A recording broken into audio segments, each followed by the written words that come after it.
بسم الله الرحمن الرحيم. Homeostasis. Okay, so when an injury to the blood vessel or the endothelium of blood vessel occurs, a sequence of steps occurs in a try to heal this injury and avoid or stop bleeding. This depends on three steps, including the step of blood vascular wall in the form of smooth muscle contraction and vasoconstriction to reduce bleeding, followed by platelet plug formation, and finally stable fibrin clot formation using the clotting factors.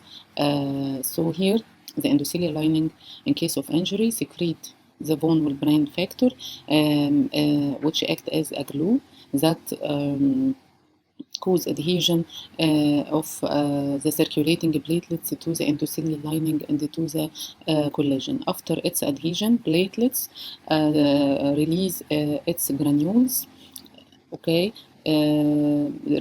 releasing amounts of thromboxane A2 and ADP.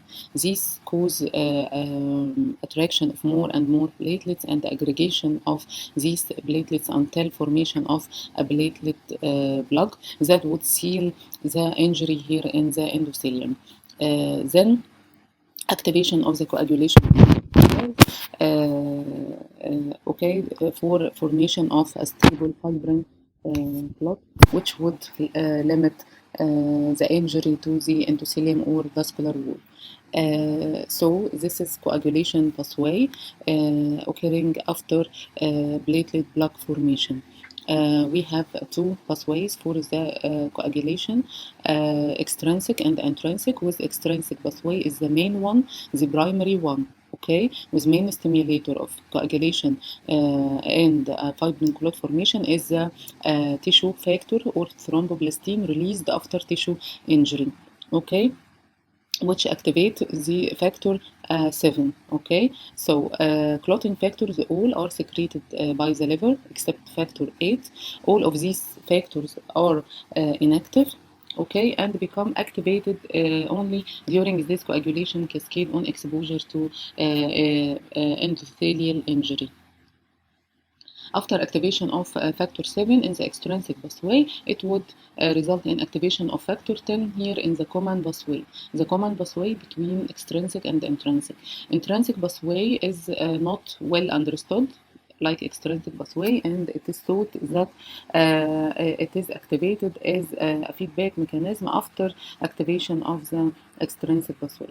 So in the intrinsic pathway, there is activation start with factor 12, followed by activation of factor 11, then factor 9, okay, and finally activation of factor 8. After activation of factor 8, here activation of factor 10, where we meet here in the common pathway between extrinsic and intrinsic pathway. In the common pathway, factor 10 activated, and for its activation, it requires calcium, okay, require factor 8, and require the phospholipid membrane of platelets. This is very important, okay.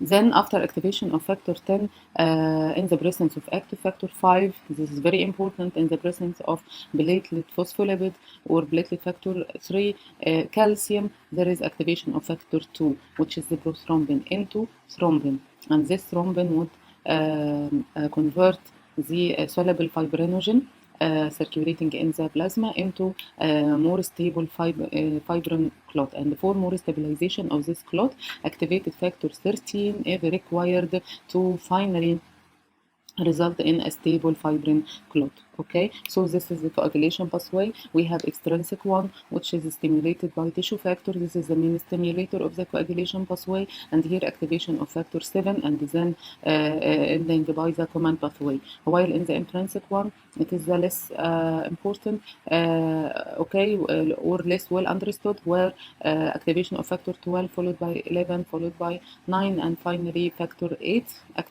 activation. Here for activation of factor 10, this is a very important. This is called common pathway, which requires the phospholipid membrane of platelets, require calcium, require activated factor 8 and factor 7. After activation of this factor 8. Then in the presence of activated factor 5, phospholipids, the calcium, activation of factor 2 or conversion of the circulating prothrombin into thrombin occurs, and then thrombin would convert fibrinogen into fibrin, and then factor 13 is required to add more stabilization to this fibrin clot. So when we meet a child with a bleeding disorder, we need to clinically examine, ask about the feature of bleeding. This is very important. So a child presenting with bleeding in the form of skin hemorrhage, just skin hemorrhage in the form of purpura, ecchymosis, maybe epitechy. So mainly the cause for this either blood vessel abnormality or platelet abnormality. While in the child presenting with more severe bleeding, with GI hemorrhage, with intracranial hemorrhage, with heme arthrosis or joint bleeding, so more complex or difficult bleeding disorder would be expected as clotting factor defect. So the features of bleeding, very important. Then in any bleeding case, we would start with the initial investigations of coagulation pathway, prothrombin time, MBTT, and thrombin time, also the platelet count, bleeding time. These are all initial and the basic investigations to be started with. Then would be followed by specialist investigation for specific diagnoses. After initial investigation, suspicion of certain diagnosis would warrant to do more specialized investigations. There are some conditions where initial labs would be normal, okay, with normal BT, normal BTT, normal bleeding, platelet count, okay. So what is the cause? It needs more specialized investigation. So in case of normal brain disease, for example, we would find everything normal. Factor 13 deficiency, it presents with delayed hemorrhage and bleeding. However, all lab work would be normal except for factor 13 assay. Also, platelet function disorder, you will find that platelet count is very normal, PT and BTT very normal. We should suspect platelet function disorder.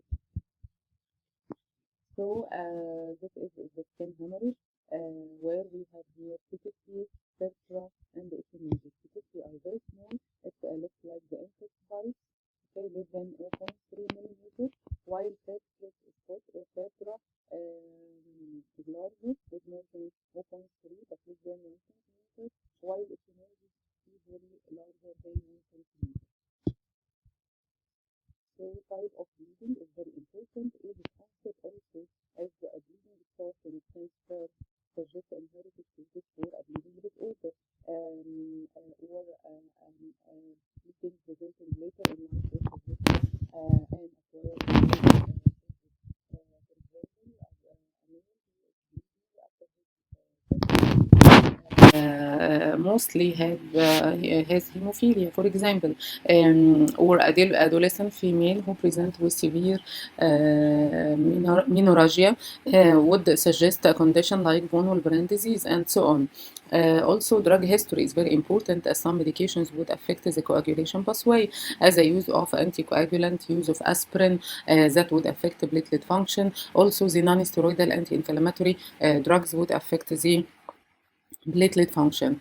Non-accidental injury is the most common differential diagnosis for a bleeding disorder. So a child presenting with bruises in his body would raise the suspicion of non-accidental injury versus to be skin bleeding due to blood vessel or platelet disorder. So in case of atypical history, in case of abnormal site of the barbaric spots, okay, in case of suspicion, so non-accidental injury should be considered. Family history is very important, as some bleeding disorders are familial and run in families. For example, von Willebrand disease has autosomal dominant inheritance and run in families, while hemophilia, for example, X-linked recessive and present in the males of a family, and so on. Gender also is very important for X-linked recessive disorder like hemophilia. So what are the initial investigation for a bleeding disorder? It would include the full blood count, very important to get the platelet count, okay, thrombocytopenia is characteristic and cause bleeding. Blood film, okay, may indicate some conditions. Prothrombin time and IN are very important to indicate the extrinsic pathway mainly, while activated partial thromboplastin time mainly indicate the intrinsic pathway. Thrombin time, which constitute timing to convert the fibrinogen into fibrin. Okay, so it indicates the abnormalities in fibrinogen mainly. Liver and renal functions is very important. Is in case of liver and renal disease, platelet function would be affected, presenting by bleeding. Also, liver failure would be associated with vitamin K deficiency and clotting factor deficiency also. Bleeding time is by many centers now is unreliable indicator. However, it would be used okay to indicate platelet and blood vascular wall disorders. In case of prolonged bleeding time, if it's present, you would suspect platelet count or function disorder or blood vascular abnormality or von Willebrand disease. As the von Willebrand, as we have mentioned now, is partly secreted from what is von Willebrand factor is the glue that cause adhesion between platelets and the endothelial lining. So it is secreted partly from the blood vascular endothelium and partly from platelets. Okay, so abnormalities of von Willebrand factor would result in abnormality in the blood vascular wall and the platelet function during the coagulation process. So also it would present with prolonged bleeding time. Again, prolonged bleeding time would be found with platelet count or function disorder, von Willebrand factor disorders, and blood vascular wall disorders. What are specialist investigations to do after the initial lab testing? Okay, so starting with the platelet function in case of suspicion of platelet function disorder. So platelet function testing using analyzer for this function is important. We can measure von Willebrand factor level. We may measure level of fibrinogen, fibrin degradation products, and D-dimers in case of suspicion of DIC. Clotting factor assay and activity. Every clotting factor can be measured its level and its activity to diagnose its deficiency. So, looking at this figure, which describes that the extrinsic pathway, which depends mainly on factor 7 after the exposure to tissue thromboplastin, okay, and then meet here in the common pathway. Prothrombin time measures extrinsic pathway and the common pathway. Okay, so it would be affected in abnormalities affecting factor 7 and also all these factors in the fibrinogen. Okay, but if we find that prothrombin time is prolonged while the BTT or the partial thromboplastin time is not, okay, this would indicate factor 7 deficiency.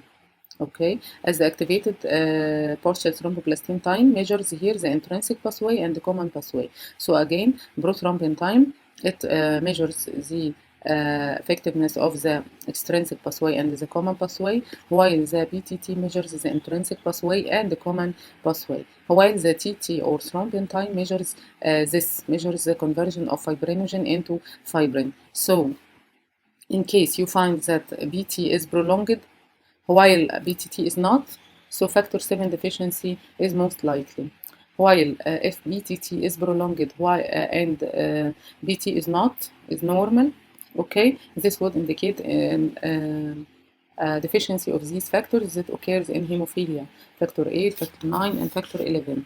Okay, while prolongation of both PT and BTT would suggest a more and wider, more complex disorder like maybe DIC due to consumption of the clotting factors, maybe vitamin K deficiency, maybe liver disease that affect many synthesis of many clotting factors, okay, or oral anticoagulants.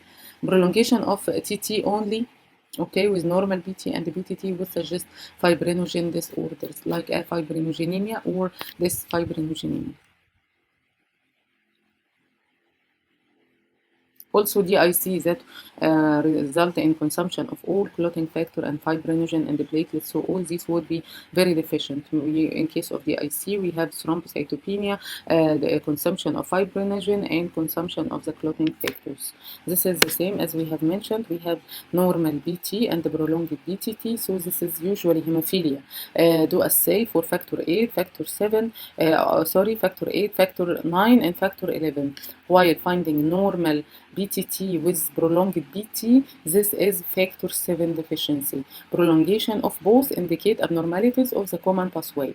Starting with the factor 5 disorder, factor 10 disorder, these are rare conditions. Prothrombin disorder, also fibrinogen disorder, okay, or DIC that combine all these.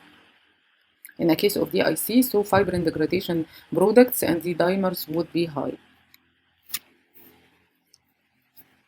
Okay, so parallel to the coagulation cascade activated, there is another pathway that is essentially activated to limit the activity of coagulation process. Otherwise, extensive thrombosis and clotting would be occurred, resulting in vascular occlusion and ischemia. This pathway is the anticoagulation pathway. This is very important. We have naturally occurring anticoagulant products. These include protein C and its cofactor protein S, plasmin, and antithrombin. These factors are very important okay, in limitation of clot extension. In case of deficiency or disorder of these naturally occurring materials, then thrombotic disorder will result. We have here protein C activated into activated protein C, which would activate its cofactor, the protein S. This would result in inactivation of factor 8 and factor 5. This is very important. So activated protein C would inactivate factor 5 and factor 8.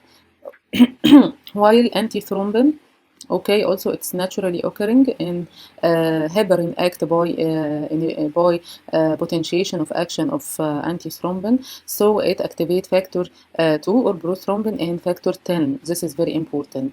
Factor 10 and factor 2 or the prothrombin. While here plasminogen is converted by the tissue plasminogen activator into plasmin. Plasmin is important to limit the fibrin clot extension.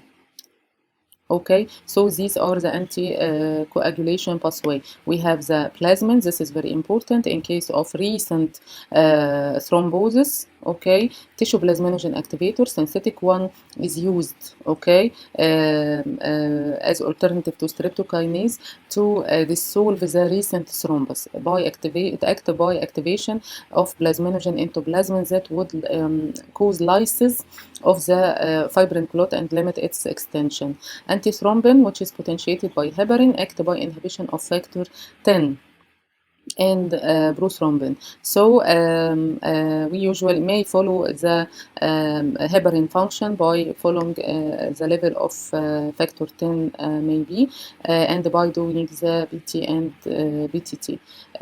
Okay, this is antithrombin that is has disorders either inherited or acquired. Protein C and S, very important for inactivation of factor 8 and factor 5. So deficiency of this would result in a thrombotic disorder that presented during the neonatal period, maybe with severe skin thrombosis called the Perbra fulminans. Sometimes we have disorder here in factor 5, inherited mutations that render it resistant to activation by protein C. This is called factor 5 Leiden, which result in a thrombotic disorder also due to the continuous activation of factor 5 and the continuous activation of the coagulation process. So bleeding, okay, can be vasculitic due to blood vascular disorder, either inherited syndromes like Marfan syndrome, Ehlers-Danlos, and other collagen disorder, or acquired due to vasculitis. Okay, vasculitis that occurs, for example, in case of Henoch-Schönlein purpura. This is a form of vasculitis that present with a characteristic purpura. Vasculitis occur with systemic lupus, so systemic lupus can present with purpura. or skin bleeding as a cause of vasculitis, and so on. Or the bleeding can be due to platelet disorder, either number due to thrombocytopenia, whatever the cause, or platelet function disorder. And finally, the bleeding can be due to clotting factor disorder, either deficiency or deficiency or abnormal activity, which can be inherited or can be acquired.